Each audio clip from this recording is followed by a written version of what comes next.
On the 22nd of August 2021, a slide of new pictures was unveiled on Twitter by a Twitter page named Zuluish.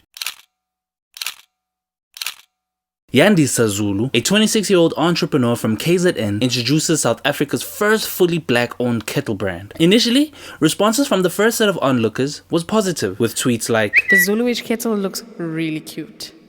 How much is that Zuluish kettle price? Subawell someone to buy me this white Zuluish kettle." So first things first, how do I get my hands on a Zuluish kettle? And how much would this set me back? Zuluish kettles are ordered online and deliverable within 3 days at 100 Rand using the Postnet delivery system. The kettle itself is 250 Rand, setting you back just 350. In comparison, let's see how much the Smeg kettle costs. S-M-E-G.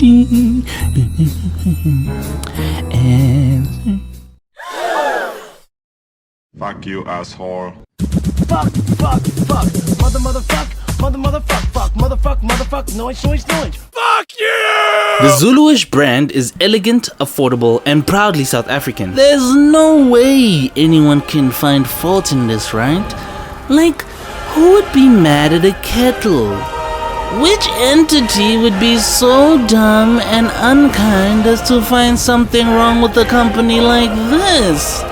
I wonder who. I really wonder.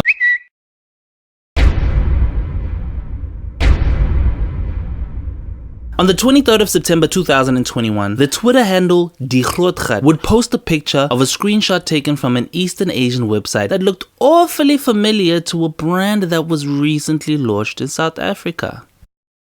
Then we had this guy too. This is obviously fucking fake. People use this as a propelling point to find fault in the Zuluish brand because of the stigma that comes with the items made in China.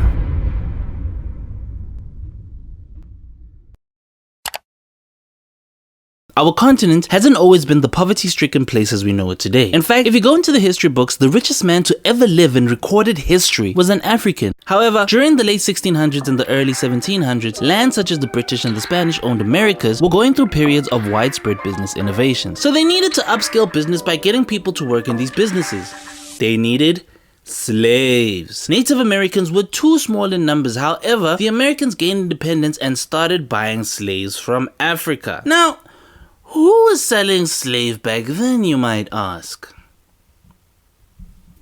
Africans. I know you were taught to think that they were kidnapped, however that isn't entirely true. So to cut a long story short, stronger African countries would invade weaker African countries, made slaves out of the conquered countries, and sell those slaves to the Americans. Americans would use those slaves to pick cotton that they would sell to the British. The British would use that cotton to make clothes and other shit, which they would in turn sell back to Africa. Now, Africa would get poorer and poorer because all they were doing was buying goods from overseas to basically show off. We weren't innovating like the rest of the world. There's a whole whirlwind of other factors that caused the depreciation of Africa after this. However, for the purposes of this video, I'd like to stop here. We had the misconception already to think of overseas goods to be of quality compared to our own shit because we weren't making of our own shit since then. That leads me to the next topic. It's time to play GTV Pop Quiz. The question is, what do you think is the highest selling smartphone of all time? Player number 1. 3310. That isn't a smartphone. Mara, it's probably smarter than you. Player 2. Is it Hawaii? That is not even a phone. It's a state in America. It's actually pronounced Huawei. Player number 3. An iPhone? Yes, we have a winner! You have another 100 million Zim.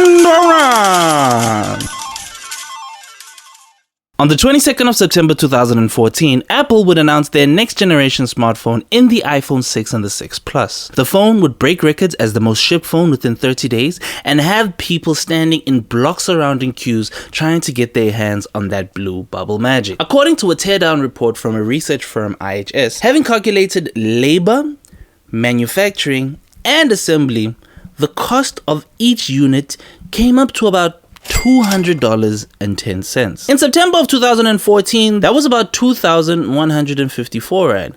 Okay, respectable. How much was it on sale for? Okay, let's see. Click. Fuck you, asshole. Fuck, motherfuck, noise. Fuck you! South Africa has tax and duty fees paid on items shipped to the country. That means every time you buy something overseas, you pay for the item, the shipping of the item, and you also pay for the item to be allowed in South Africa. For example, let's see how much the iPhone 6 cost on release. And in 2014, that was about...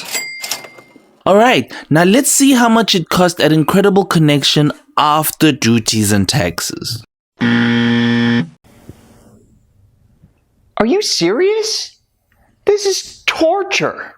The reason for this was to boost the developing South African manufacturing industry. Here's the thing though.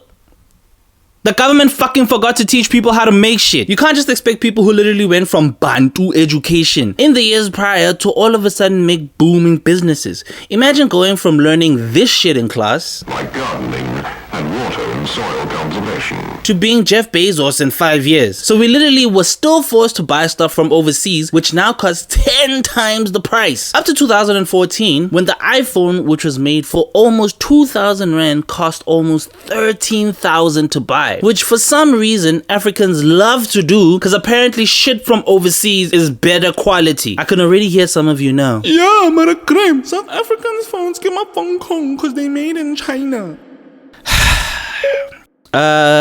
Siri, where was the iPhone assembled?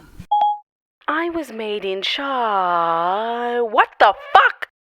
Steve, you made me in China. Yes.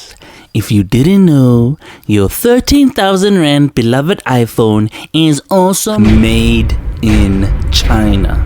So Sirinyana Wako is also a Hong Kong. But for some reason, people still bash Zuluish and Drip footwear for doing the exact same thing.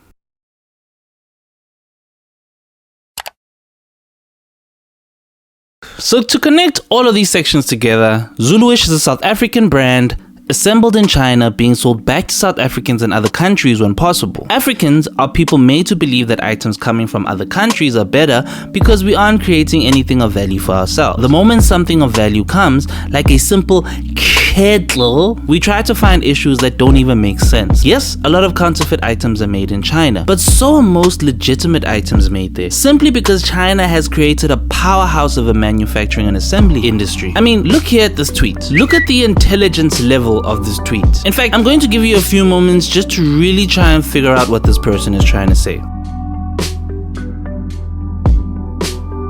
Is this the people you're siding with, guys, to fight your argument? How much do you think you can really learn from this person who actually took time off of their day, wrote this tweet, posted it, and was proud that they posted it? Good enough and his 5 skippers makes more sense than this fucking tweet. The first thing that we need to do is educate the youth on business and teach the youth how to fucking make shit. Please riddle me this. How the hell does a person make a damn kettle? I bet you nobody fucking knows. And that's why we have to use the current model of buying our shit overseas. Yes, that's an oversimplification, but that's where we need to start. The education. Before you know it, we will be designing and manufacturing our own products. It starts with Zuluish, Drip, Batu, and all these other South African businesses that come from nothing. We need to manufacture more goods and stop blaming white people for our shortcomings. South African people's biggest enemy is South African people. Fuck whatever ANC or Julius Malema might say about what our real issues are in SA, when the economic freedom fighters aren't there educating people that in order for our economy to prevail through these trying times, we need more Yandisa, Zulu and Likaus to proudly sell South African brands, create jobs, flood the stock market with proudly South African company shares, and expand the growth of our innovations across Africa and the world. Bitch, I am broke. I ain't gon' trip. I show my Nikes, you asked for the whip. Had to pay rent. Told my landlord, little bitch, I spend all that shit on my drip. Suck on my dick, I bust on your lip. Do that little shit where you bounce on my D. I stepped in this beat with 2 fake IDs. My name's all I need, like doobie doobie. Smoke on my weed. Doobie, I'm higher than canopy seasonal trees. Sip on that.